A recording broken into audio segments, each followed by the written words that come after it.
हे मातृभूमी तुझसाठी मरण ते जनन, तुझ विन जनन ते मरण, असा स्वतःच्या आयुष्याचा यज्ञ मांडणाऱ्या वीर सावरकरांना शतशः नमन, शतशः नमन. नमस्कार. मी डॉक्टर आशा सतीश लांजेवार, निवृत्त अर्थशास्त्र प्राध्यापिका, नागपूर, ज्येष्ठ गटातून स्वातंत्र्यवीर सावरकरांचे मनोगत सादर करीत आहे. माझ्या भाषणाचा विषय आहे होय मी पण सावरकर. मित्रांनो, पात्रत्यातला माझा जन्म, मी आणि माझ्यासारख्या असंख्य क्रांतीवीरांच्या बलिदानातून भारत देश स्वतंत्र झाला. परंतु आज स्वतंत्र झालेला हा देश परत पात्रत्यात जातो की काय अशी भीती वाटत आहे. आणि म्हणूनच अथक प्रयत्नातून आम्ही स्वातंत्र्य कसं मिळवलं, किंबहुना ते मिळवलेलं स्वातंत्र्य तुम्ही कसं अबाधित ठेवाल, यासाठी मार्गदर्शन करण्याच्या हेतूने आज मी त्या समोर उभा आहे. मित्रांनो, स्वतंत्रता काळातला तुमचा जन्म, स्वातंत्र्याची सुमधुर फळं आज तुम्ही चाखत आहात. एवढंच नव्हे तर भर व्यासपीठावरून राज्यकर्त्यांना प्रश्न विचारण्याचा अधिकारही तुम्हाला लोकशाहीने बहाल केलेला आहे. परंतु मी ज्या काळचा प्रतिनिधी म्हणून आज तुमच्या समोर उभा आहे, त्या काळात राज्यकर्त्यांना प्रश्न विचारणे म्हणजे स्वतःच्याच हाताने स्वतःच्या घरादारावर नांगर फिरवून घेतल्यासारखं होतं. आणि अशा त्या काळात हिंदुस्थानच्या स्वातंत्र्यासाठी मारिता मारिता मरे तो झुंजेल अशी प्रतिज्ञा वयाच्या अवघ्या 14व्या वर्षी करणारा मीच तो विनायक दामोदर सावरकर. मित्रांनो, अशी प्रतिज्ञा करूनच मी थांबलो नाही, तर त्या दृष्टिकोनातून मित्रमेळा आणि अभिनव भारत या दोन क्रांतिकारी संघटनांची स्थापनाही केली.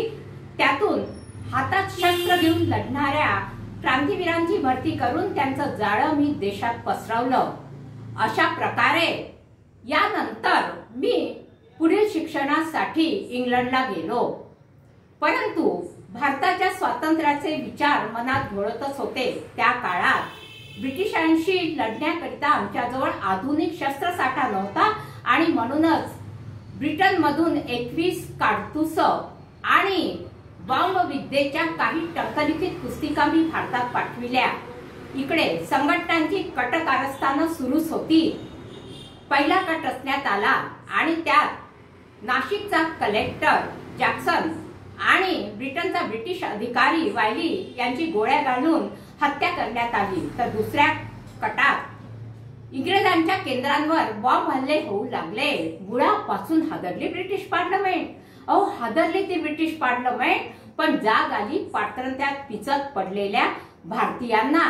स्वातंत्र्ययुद्ध भडकून उठलं. इथे मात्र इंग्रज चेकाळले आणि या सर्व घटनांच्या मुळाशी कोण आहे याचा शोध घेणं सुरू झालं.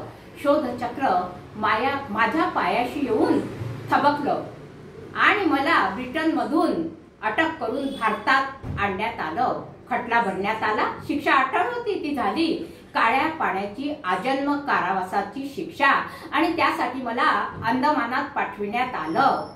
अंदमानात पाठविण्याचा मूळ हेतूच इंग्रजांचा हा होता की एक तर तेथील असंख्य यातना सहन न होता मी आत्महत्या करावी, किंबहुना मला मृत्यू यावा. पण त्यांचा हा हेतू मी सफल होऊ दिला नाही. त्यांचीच कूटनीती वापरून स्वतःची बुद्धी आणि युक्तीच्या जोरावर स्वतःची सुटका करवून घेतली आणि त्यांना दर्शवून दिलं, ब्रिटिशांनो, तुम्ही जरी माझ्या मृत्यूची वाट पाहत असणारे ब्रिटिश असला तरी लक्षात ठेवा, मी पण सावरकर आहे. स्वातंत्र्य मिळाल्याशिवाय मी मरणार नाही. अशा प्रकारे सुटका झाल्यानंतर समाज परिवर्तनातून देशाच्या स्वातंत्र्याप्रती मी लढा देतच राहिलो आणि अखेर भारत स्वतंत्र झाला. आम्ही लोकशाही प्रणालीचा स्वीकार केला. आज मात्र त्या लोकशाहीचा मी विरोधक आहे असा एक सूर टीकाकारांचा आहे. पण काही मित्रांनो, नाही, मी लोकशाहीच्या विरोधक मुळीच नव्हतो.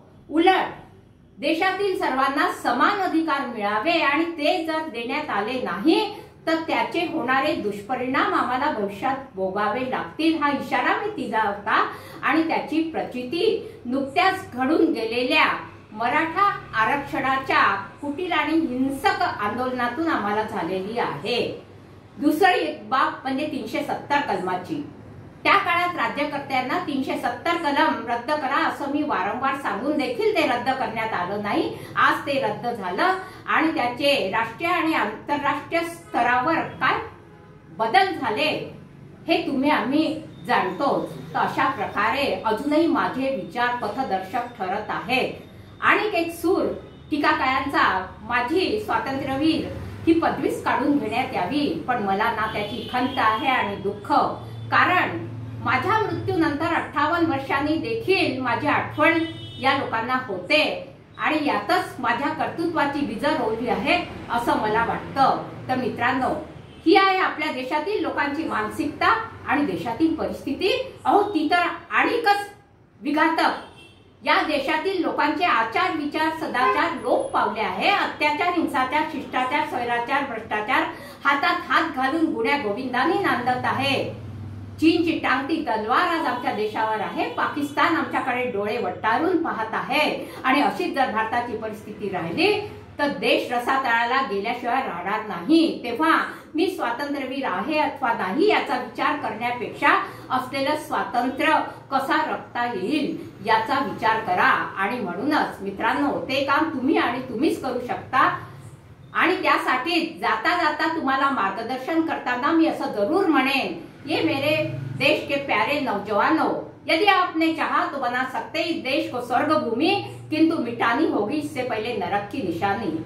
आप ही के चलन पर चलेगी अब इस देश की नैया, इसलिए सोच लो अपना सारा काम. काम से मेरा मतलब है यहाँ जो कुछ अत्याचार हिंसाचार शिष्टाचार भ्रष्टाचार पनप रहा है उसका सही तरीके से समाचार किस तरह लेना, यही सोचता अपना काम है. इसीलिए सोच लो अपना काम और इस देश के नौजवान आपके हाथों सौंपी गई है इस देश की जिंदगी तमाम जिंदगी तमाम जिंदगी तमाम. धन्यवाद.